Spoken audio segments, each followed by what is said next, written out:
Hi, I'm David O'Sullivan and welcome to day one of Kai FM's adventures in Lagos, Nigeria. I'm talking to you from the poolside of the Southern Sun Ikoyi, where we're staying for the 5 days that we're in Lagos.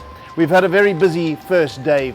We went to the Balogun market, a rather hectic market, and bought some beautiful cloth. We'll take you there. We also went to a rather poignant memorial for the Chibok girls, the young girls who were snatched by Boko Haram almost 3 years ago.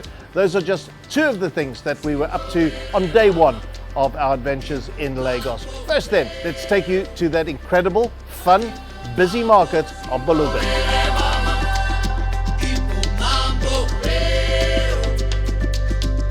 This is Balogun Market. It's in the old part of Lagos. It's a wonderful, typical African market, the kind that you see in most big African cities. A hive of activity with almost anything you want to buy. It's available here at a price. You try and negotiate, you try and bargain, as I tried to do when I was buying some cloth. So I came in at my low price of 1,000 naira. The shopkeeper wanted 3,000. We negotiated for some time. Eventually we settled on his price, not my price. But I'm the proud owner of several yards of beautiful fabric, all at Balogun Market. Come and see our adventure.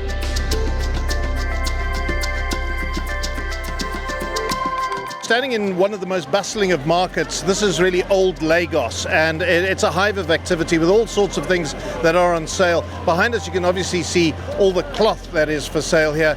Tunji is my interpreter, my guide, my eyes and my ears on the ground, keeping me on the straight and narrow. We had what I thought was a highly unsuccessful bargaining process there, because they bargained at 3,000 naira for the 6 yards. For 6 yards. Yes. We negotiated hard, yes, and we settled on 3,000 naira. Yes. So he maintained his bargaining position. No discount. No, he just moved us up further and further until I eventually. think what happens also is Nigerians are very smart. He's seen that you are not from here, and he feels that you will have a little bit of money, so why must he drop his price? And I also didn't stay with him, because you have to stay with them, you have to focus, crack jokes, find a way to soften them up. So I think we didn't do enough of that, but yeah. But at the end of the day, I'm quite happy with that, because 3,000 naira, how many rand is that? It's probably about 100 rand. It's not a lot of money. For that amount of cloth, I think I've done rather well. Yeah, no, you've done extremely well. But you know, this place you can see everywhere. There's a lot of bargains here. These guys want to sell. It's retail, but they also sell wholesale, you can see. And they have customers who come from Togo, Ghana, around the neighboring countries. So they're not only serving the Nigerian population, people come from West Africa or South Africa to come and buy the material. So a lot of South Africans know about Balogun Market.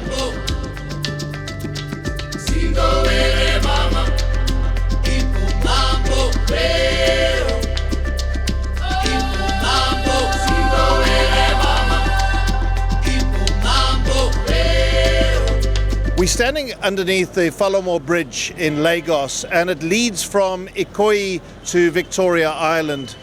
On the big pillars which support the road structure above us is the most poignant artwork.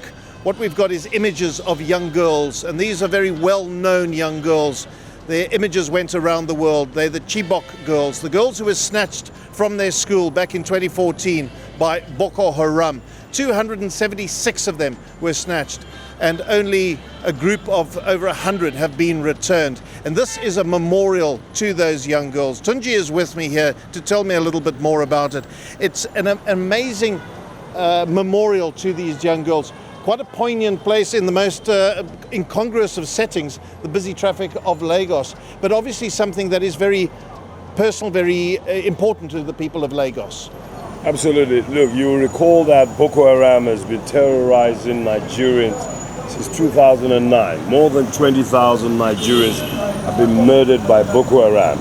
And what they did was they started to change their tactics, their strategy and tactics from bombings, suicide bombings.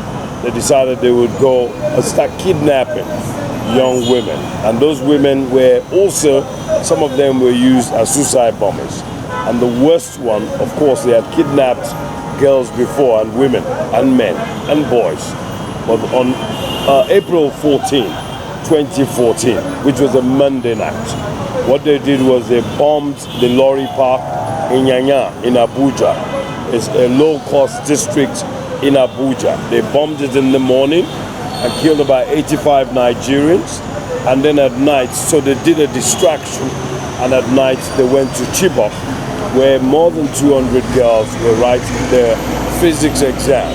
And that's how they kidnapped the girls. So they kidnapped more than 276 girls, and about 53 managed to escape that night, and the rest, about 229 or so, were with Boko Haram until recently, late last year, the government decided to force their hand and pay some kind of ransom or exchange. And they got 21 in the first instance. Some of them were pregnant with children. They took good care of them, rehabilitated them, and then later, about mid this year, I think about August, they were able to get another 86 of them. So far about 107 have been released. There's still over 100 with Boko Haram. Some of them are saying that they don't want to be released because they've already been radicalized. But those who have been released are going through trauma counseling, and I suspect that in a matter of years, maybe they'll be able to come back to normalcy. But it is a tragedy, not just for Nigeria, but for the whole of Africa. And young girls who are studying in a school that's meant to be a safe place can be kidnapped, sold as slaves, and also made to become young wives and mothers before even age of majority.